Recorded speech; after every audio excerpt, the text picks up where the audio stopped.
Hello, innovators. I am Dustin Miller, PolyInnovator. Today I'm talking with Abdullah Al Qayyim, the lead of digital education at Jack.org, a polymathic systems thinker, a combiner of art and technology, coach, content creator, activist, and social innovator. Thank you for joining me on the Polymath Polycast. Thank you for having me, Dustin. Glad to connect, brother. Yes. Well, we had talked in the past, and so I already know this is going to be a good conversation just because of the previous experience we had. This is a show by poly-innovators, so please say hello to the innovators and the audience. Salam, this is what in my language we always say in Arabic, so it means peace for everyone, I guess. Assalamu alaikum. Exactly, yeah. Yeah, wow. Is that one of your thing? Because you're very curious and you learn a lot of topics. I'm curious if Arabic is ever going to be in your list. It is. Arabic is kind of hard, but it is interesting to see the cognates between Arabic and Spanish. And so I've like azúcar, that kind of thing. And so I definitely been trying to pick up as much as I can. But yeah. Dustin Miller, PolyInnovator. So the way I like to break the ice is to have you share something about yourself that no one knows about you. Okay, I guess maybe something interesting to say. I am a lot of people, what they see on the outside, especially if I'm, let's say, in an event or even online sometimes, they see either a lot of fire about me, so my extroverted, kind of my curious, light, jump between people, jump between things, right? I would say on the back end though, and it's something for the last maybe like 3-4 years, especially after I moved to Canada, I'm a lot more introverted and a lot more grounded person. So I'm very value driven. So on the inside, I have strong structure. Although on the outside, I look like I jump between things. I look like not structured. And even not just like the structure and values, I would say even just the extroversion. I spend a lot of my time meditating, doing my own thing in nature, which is in a way doesn't look much like maybe the image a lot of people see when I'm with people or online on my things. Well, like when I was watching a video for you during the research phase, obviously you had that kind of energy or vibrancy in the video when you're presenting and being a coach. And as a coach myself, I do get it. Sometimes you have to fake it till you make it. There was plenty of times where I was teaching a class and I didn't feel good, but I couldn't let the people know that. And so you put on that performance in a way, but sometimes it just comes naturally too. I think you and I both are quite ambiverted, it seems. Yeah. And I would say the level I am trying to do with self-development is more transformation. So kind of like in English, oppositing, I don't know if it's a verb or you could say, but kind of like transforming my traits from one thing to one thing. So I used to be very extroverted, living 3 years in a small city, spending a lot of time in nature, made me more like of an introvert. And then with my part of personality, it likes to do something very spontaneous and flexibly. I like to jump and that. I've been trying to kind of like flip that into being very, very earth and a grounded person and doing things. It's not very easy. It requires a lot of discipline, but this is a way for me kind of like to at least like I see what worked for me like big time with self-development is instead of like trying to change, more like transform, if that makes sense. It's an evolution. They say that personalities change over the course of your life naturally, but then there is kind of that process of doing it on your own. And I think quarantine had a big impact on that as well. I definitely got a little bit more introverted from that time spent alone. Obviously, the more extroverted side of me was crawling up the walls, but I think you understand the same thing where over time, especially if you have more internal interests and you're definitely looking more introspection and more inward, you're going to spend more time alone. You're going to spend more time doing the more introverted things, getting your energy from being more introverted. So your personality changes from that, and that's normal and that's okay. Yes. And maybe to say on this, like for some people, obviously I think you are also very self-development and self-improvement, self-awareness driven. But for some people, maybe they are lucky or they like the way their nature is like more, they know what they want, they focus on that.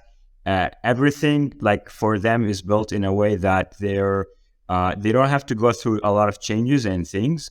So I would say people who know maybe like from young age, an athlete, a typical athlete, they know like basketball or this kind of, or very like some types of artists where they know like this from very young age, I'm going to be a dancer. So they focus on that and they go through all their life with a master of that. Or even people who are like, who knew very well from young age, like their strength is being an introvert or like being the person who supports other people, not to be on the front page, right? It's totally okay. I think we need all, but obviously me and you, I think we're more on the change, like spectrum types of people where we like to change, always improve, do new things. We're innovators. Yes. Yeah. So what was your mindset 5 years ago and how have you changed since then? We kind of talked about that with personality wise, but what else? Okay, this might challenge the idea of, because I think that your persona and my persona a lot, like we're very passionate about curiosity and like doing multiple things, but I'm gonna say it might challenge this part in me and might challenge this part in you. So what I'm learning is focus and mastery is really important, and I kind of knew since that before I I migrated to Canada. I kind of like sensed that I'm going to be at a phase where I'm more like trying to lessen things to so I guess the example I give of being from extrovert to an introvert, living in a small city, for example, that is in a way for me to focus more on doing less things. So I used to go a lot of events and like doing a lot of projects. The introversion for me is not only not talking to people, but also doing less things. So I'm kind of, I think, I mean, it goes to a personality and it goes to like work and everything, but like maybe 4 or 5 years, the filter, if you look at a theme in my life, it's more like trying to narrow down and like more go towards, and I'm trying slowly to master more like and focus. But recently, like even bigger time. But yeah, I don't know if, yeah, I think that would be something, a highlight, I would say. Yeah, Shifting my mind from thinking like this to trying to, I don't want to say this because this is like, yeah, but it's more like that. Yeah, it's hard for me to put it now into like exact, but I think you understand. I understand, but I want to make sure the audience does too. I kind of see that our phases of interest go in and out. They weave like an hourglass. And one thing that kind of, what you were explaining it, this makes me think that the middle of the hourglass usually means like you're specializing into one thing, you're focusing on one thing. For you, you might be doing 3 things at once. So the hourglass is more oblique, or oblique, I guess you could say. I like that. Yeah, that's wonderful illustration. Yes. A lot of people in the more polymathic community actually don't like the word multipotentialite. They kind of see it as it's kind of ironic that the polymathic people treat the multipotentialite idea just like how specialists treat the jack of all trades idea. They say jack of all trades, master of none. And then they say, like polymath people say the multipotentialites are more so like, okay, like you're flighty, you're floaty.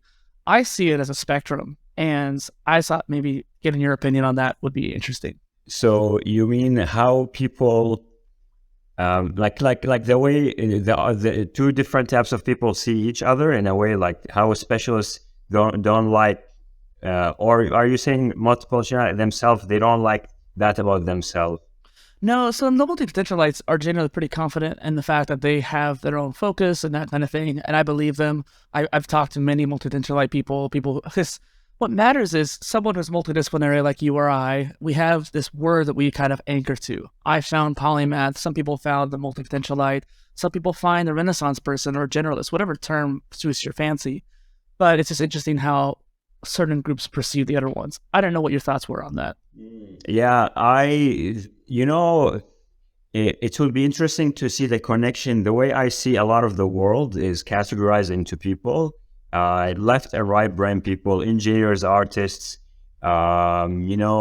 people who are very structured versus people who are very more like flexible. I see that distinction very clear between, if you're gonna put all people into like two categories, I can see that distinction.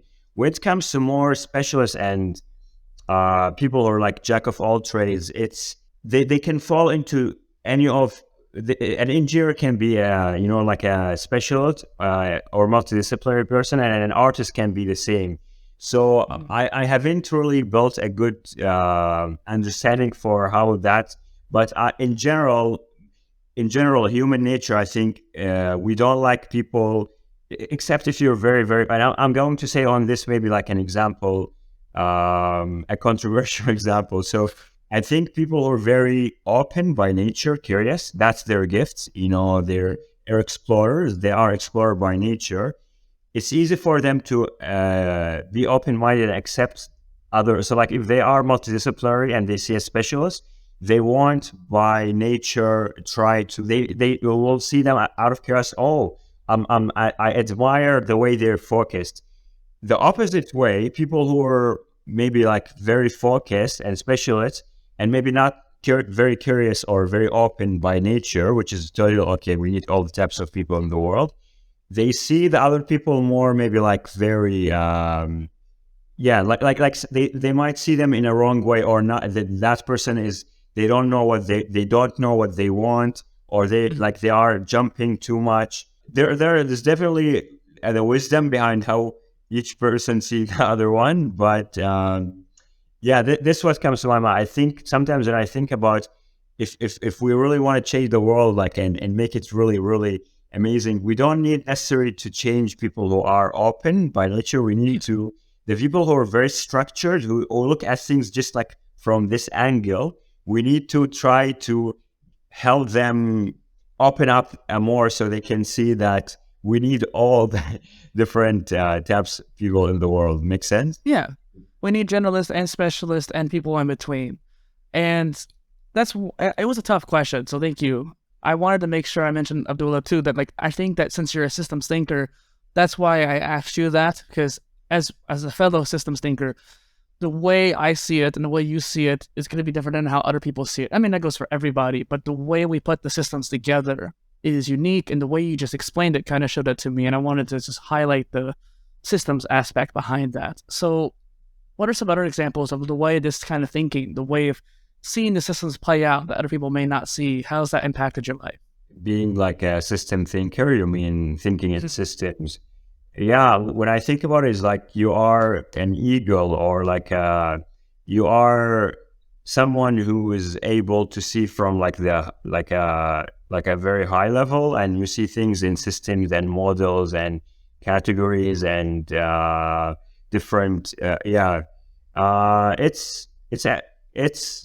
Well, I mean, and a part of this is I cannot fight it or force it. This is the way my mind works. I see everything in that. And the other way to it, it's amazing. The way it helps me understand people, understand the world, understand even tech. Like when I'm doing something, I'm building something or doing something online, I can read different things and learn a lot of different things, and I can see the connections between them, and that helped me a lot of times learn faster, learn more efficiently, and it helped me, like if I meet 20 different people, 15 different people, I can see easily a pattern between these people, and I can kind of like use that for my own maybe learning, my own emotional intelligence, my own, I don't know, like maturity, so it's amazing. It's really amazing. I can see the excitement in your face too. It's one of those things as well. One of my first guests on the show brought my attention to the term superconnector, where someone like you who sees the connections, and you see two people who should know each other, and then you introduce them and they get to know each other because you are that person that saw that connection. I get that. 100%, yeah. So something about your website, of course, caught my eye, and I wanted to ask you about it. You say, I'm a passionate jack of all trades and a master of the following. You skip to the point: business, people, technology, social innovation, and coaching. So how so, and what area are you deepest in? So actually, this version, oh man, if you waited maybe like a week to check my website, you will see maybe a new website. So I'm recreating a new website, and a lot of the content and the skills and things there is gonna change with the lens of more focus, more specialty, and like even I built this maybe. I think 4 years ago I created the website, so you understand, like we change in 4 years. But changing my site too this week as well. I get it. No way, yeah. Yeah. And ironically too, to kind of focus it a bit more so people can know what I'm about. Wow, Great minds. yeah, 100%. By the time this episode comes out, your new website should be up, so that'll be good. How was it living in so many different countries, by the way? It's like that. So, of course, I'm very grateful for the challenging part that comes with it, the discomfort, all the learnings. You have to rebuild your self and recreate yourself from, like Canada, I had to start from less than zero. So that comes with a lot of challenges, failures, and humility. I would say you accepting, and even just like if going a couple of months somewhere far away, even if you were going with a mindset that I did a lot of research, I've traveled a lot before, so it's not gonna be I'm in control in a way, and you're not like do it. You were going with the mindset I'm going to explore, so there's not much pressure on you when you're going exploration, right? But even with that, there's going to be things sent to you. Life is going to send you obstacles and things you never planned. And that teaches you a lot. So if I summarize my living in different places, I would say challenge dot learning and inspiration maybe is the word. Like everywhere I lived, I got inspired a lot by that culture and that, the people there, the humans, like the values of that place. So inspiration is also something that comes to mind. That's great. Part of the reason why I asked that is because I saw on your site that traveling was part of your ecosystem of content, if you will. That's one way I've explained being as a multidisciplinary creator, having a lot of different topics. I mean, traveling and coaching in your case, as well as just all the different content you have been making. Having a way to organize all of that content, it's hard because even for a more specialist content creator, having multiple different kinds of content is hard. Then when you have multiple topics on top of that, it really gets complicated quickly. So what are your thoughts on how to make the best personal brand website for people like us, people who are multidisciplinary? Well, I believe one of the key things is a multidisciplinary person, they need, even if on the front end they are marketing themselves for like a lot of different things, I think on the back end they have to know themselves well and know what their strength and what's their talent, gifts, and what is their mastery.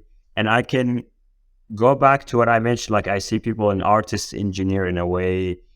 People are very logical. People are like maybe more like emotional if we have to. I think a person on the back end, like a multidisciplinary, need to know which of the, not necessarily these two, but like if we put them into like maybe like Myers and Briggs, the MBTI test, it puts people into 16 different people. So if we see patterns between the 16, we can put them 8 on one category and 8 in another category in a way, right? Mm-hmm. So and then you can, from that 8 you can take 4 and put them another 4. So I think that person, multidisciplinary, they need to know from the 16 which 8 they are, and from the 8 which 4 they are, and then from the 4 which 2 they are in a way. This will help them, even whatever they're going to put out and express and share, whether it's on a content, whether it's on a page, in a way connect to that. And maybe something I can ask you about, I haven't figured out well, is if you figure out that you are this is your gift and you are from this category, okay?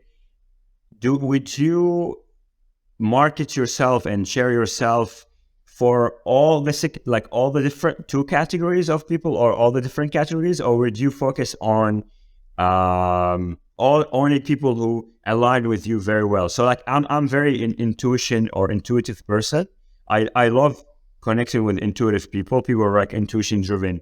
Should I focus on building content and making my website and marketing and everything for people to connect with me and understand me as other intuitives, or should I make it for, I know on the back end I'm intuitive, but should I make it like for the different types on Excel?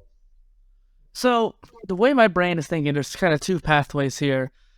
You're asking more about the personality of that person, that kind of the way that person thinks. I was also thinking too, the idea of niches and focuses of skills, and both of which, how you approach both, I think are very similar. So the way I've talked about earlier about the hourglass, for example, when you come in, you have that one focus, that's your phase for that time, and then you might spread back out to one or two more phases, maybe even three. Those phases are your focuses. Like, okay, during this phase of time, I'm focusing on this one thing, whether that's for me, like swimming or personal training, or maybe for you, it's coaching, or perhaps it's a new skill that you're learning tomorrow, or right now your phase is to rebuild your website. It may be a short phase, that's fine. But that focus is what you're going to put your energy to. That's what you're going to actually market out to the world eventually as well. The content you create or whatever you're doing. Like right now, you're talking about your show. You're talking about your website, I mean, on the show. That's your focus. And I think the same thing goes for those personality types as well. You may have a big anchor in intuition, and that might be your baseline that you should work off of. And maybe you should focus just on that and then connect all your different niches through intuition. Or you could cycle it. So at some points you're focusing on intuition, at some points you're focusing more on perceiving, or maybe you're focusing more on logic or something like that, or systems. And through those different layers, you'll see which one works. You get some of the A/B testing, if you will, and you see which one works best for all the other niches you're doing. It's kind of an equation too. You have that persona, the personality type that you're aiming towards. You also have the niche and topic you're aiming towards. And those kind of times each other, and then you'll see what results happen. And you kind of have to repeat the process a few times too to see what works. Yes, and do you? Wow, and like it's interesting you say repeat the process. Do you think it's a matter of like, is it an age thing? Like you meet a lot of people who are like innovators and smart people. Do you see a pattern that people after like when they're like in 20s and 30s maybe they're like revisiting the process and like and then people you meet like maybe above 40 or above 30 or like, do you see that at some age or at some experience level someone is going to know exactly this is yes, they might change the product, the wording a bit, but like they still know exactly this is gonna be my focus and specialty. Do you see it in that way? Well, we should also mention the generalization of the fact that most people don't know what they want to do for a while. Some people don't even find out until later on in life. I was lucky where I learned I wanted to be a businessman when I was 8 or 9. I had that just dream, and I eventually said CEO. Like I had that ingrained in me. I was lucky in that case. But I've met a lot of people who are in their 20s who spent years at college and paying for a degree who don't want to do that in their life. They have no interest in doing that. They just did it for the sake of doing it. So that's kind of the filter right there. Beyond that, if someone knows what they're doing, doesn't always mean they're always going to be doing that. They could take breaks from it. I do swimming quite a lot. I teach it all for the past 10 years. There's times where I don't teach it very much. There's times where I teach it every single day, multiple times a day. And I say that times as in over the years, it just changes, it fluctuates. And I think throughout the entire course of my life, I'm probably going to teach swim lessons to some degree. And over some years, I might do a lot of it. Some years I might do a little bit. And I think that's a good example of what other people might do as well.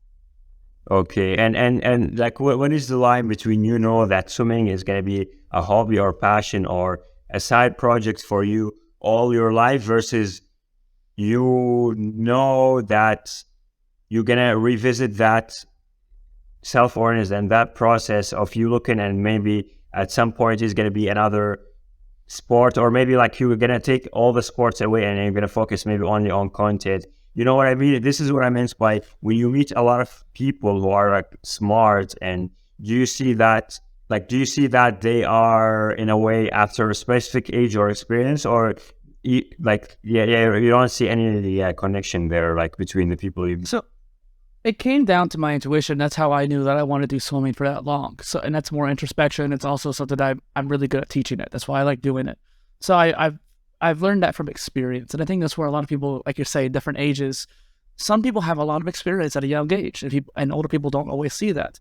Some people who are older don't have as long of experience. They did one thing and they stopped doing that one thing, and now they have nothing else to work off of. They didn't dabble enough. They didn't spread enough. And so there are going to be some generalizations between ages. Like when you're younger, you haven't had enough time to really dabble many different things or do many different things for very long, unless you have like really worked hard at doing something during your short lifespan. But there's also times where people who are older who have been dabbling all throughout their life, who've been doing many different things versus the specialists at the same age. So there's that filter there too. You have the filter of intuition, that kind of thing. And that first one we talked about. But you had the second filter of like, have they spent a lot of time being narrow or wide? And then you have the filter of what are they doing now? And you have to think about what they're doing now and see how well they're putting effort into that. I think that hopefully it answers your question. Okay, yeah, makes sense. Okay. I like this conversation. It was definitely going in a way that is very multidisciplinary, where you and I are trying to nail down some of that. And this kind of leads perfectly into the question I ask all my guests is, what is a polymath to you?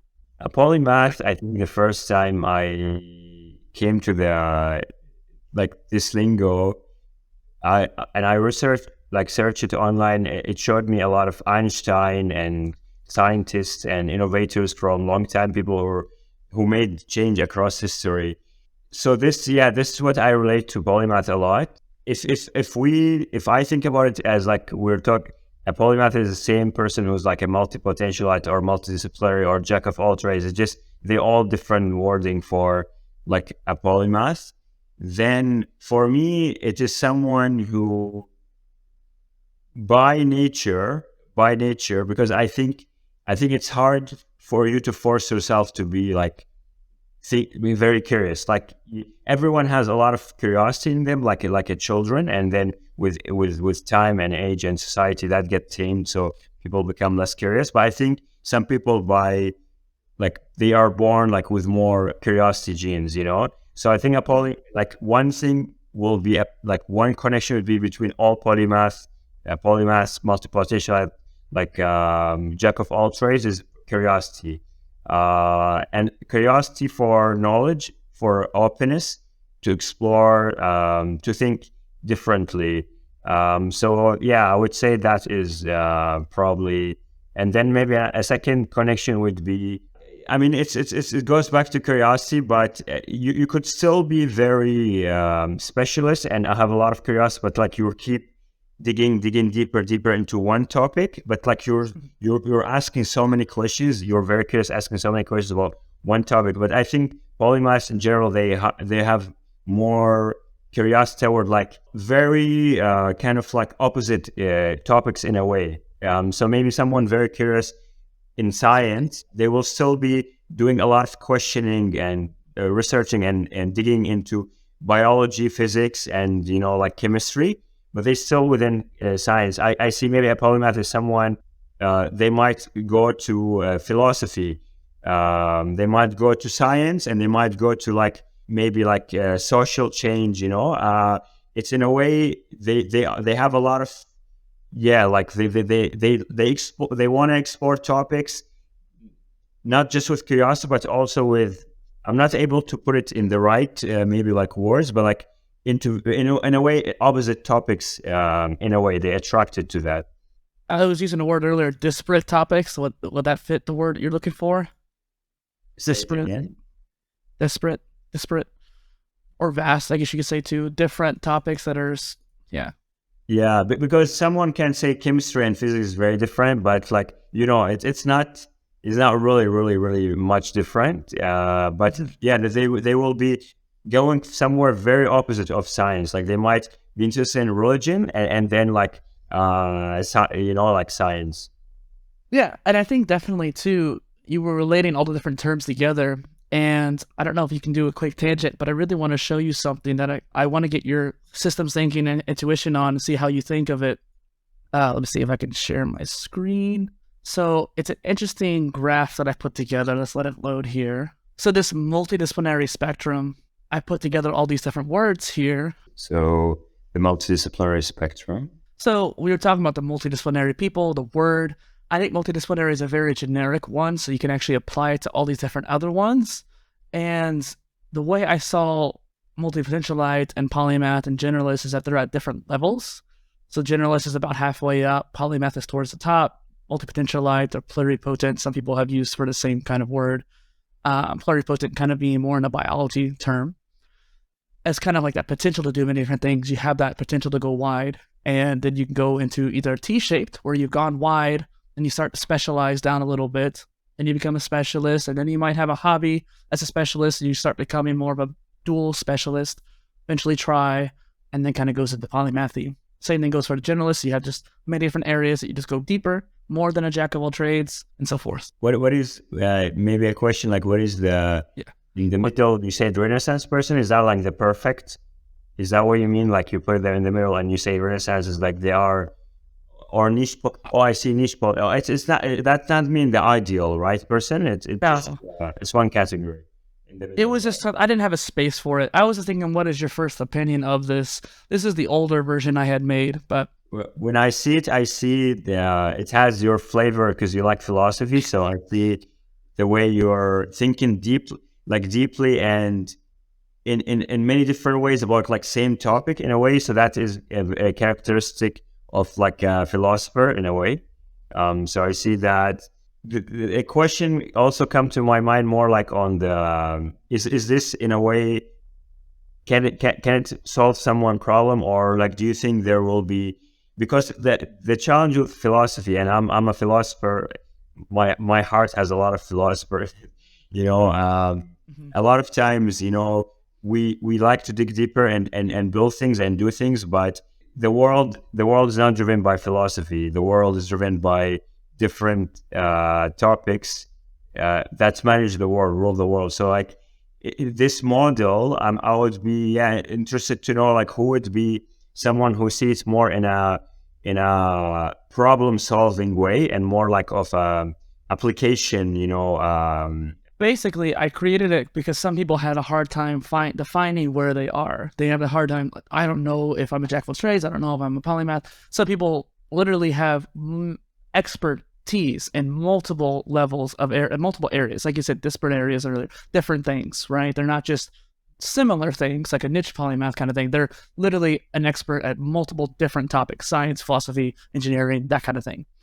And so they didn't realize that they were a polymath, or at the very least a niche polymath, that those topics are similar. And I think that also too, some people might be a specialist, but they didn't realize how good they got at a hobby gets them to the point where they are quite like either a journeyman or a layman or something like that level in that particular secondary skill. So they might be more of a dual specialist. So by having that confusion of who am I, where am I, how do I define myself, this chart, either one of them, helps people kind of align themselves where they might be. It helps them kind of narrow down where they could go after that. They can level up from there. That's why I wanted to get your opinion on that. Yeah, it's like clarity in a way. Can provide someone with, once they know like I'm this kind of like box or this category, it's gonna help them even more find a similar minded community. Like they're gonna even use the words around that more. Like versus they only know about what they know about themselves. Like there's ideas. Oh, I'm interested in multiple topics. But once they know, okay, this is my niche, and this is, I see it. Yeah, definitely. Well, thank you for taking the time on that. I have one more question for you because I know we're running out of time here. How do you combine Eastern wisdom and Western productivity? Yeah, you're right. You saw that on, I think, my Instagram, right? I think so. Combine Eastern wisdom with Western productivity. And your question is, how do you say it again? Like, how do you personally combine the Eastern and Western together? Well, first of all, and basically, I am in a way an Arab and Middle Eastern, and I'm Canadian also. Like I'm both Eastern in a lot of ways and both Western, like as a Canadian, in a lot of ways.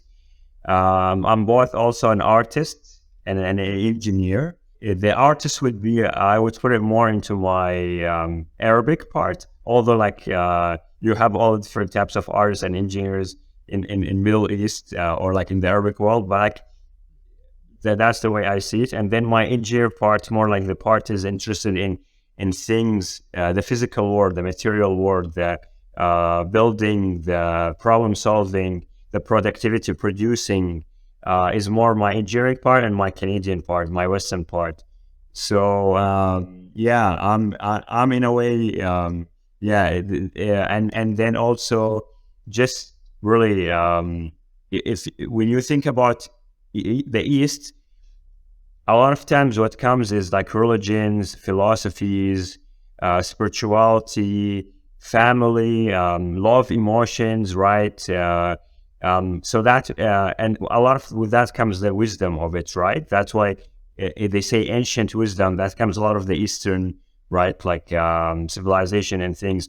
And then when you think a lot about the West, you think about science, invention, making things more efficient, making things more faster, building more things, the industrialism, right? AI, maybe. All these things come also with the West. So yeah, I have both parts in me, and that's why I use that. You're the embodiment of both. Yeah, it's not easy. Sometimes it gives you confusion, you know. But it's good. I'm grateful. I'm very grateful that I have both sides. I wish we had more time to talk about that, because I definitely love the combination of Eastern and Western philosophies together, and productivity obviously as well too. Go ahead and wrap it up here. Where can people find you online? You said you're working on a new website. Yeah, so my handles and my website is all Abdullah and Beyond. Abdullah and Beyond. It's either .com for the website, or it's either like Instagram Abdullah and Beyond. My LinkedIn is also, if you add the username, or they can find me Abdullah Al Qayyim. I'm active on LinkedIn.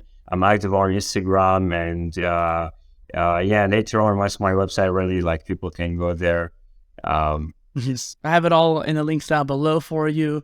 What would be our call to action today for the audience? Maybe because we're both polymaths, and we're talking about like curiosity and a lot of this theme. I would say for people who are like similar-minded like us, other innovators, similar-minded, please keep up that spark and that curiosity and that openness with you. It's a superpower. It's a gift.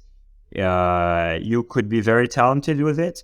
The world can a lot of times favor other types of thinkers and other types of innovators. Don't get confused and get much distracted with the way the world works. Focus on your gift, and that can really bring so much change, and like, you know, all the good things, not just change from an idealistic, like, yeah, it's a cute word, but like change for you with money, projects, people, you know, emotions, everything like positive, you know, in the world that comes with that. So my from the deep of my heart, I hope everyone who's gonna see this and they resonate with us, they're aligned with us, the way we think, is to stick and like make sure to defend their curiosity, defend their like gift of seeing the world in different possibilities.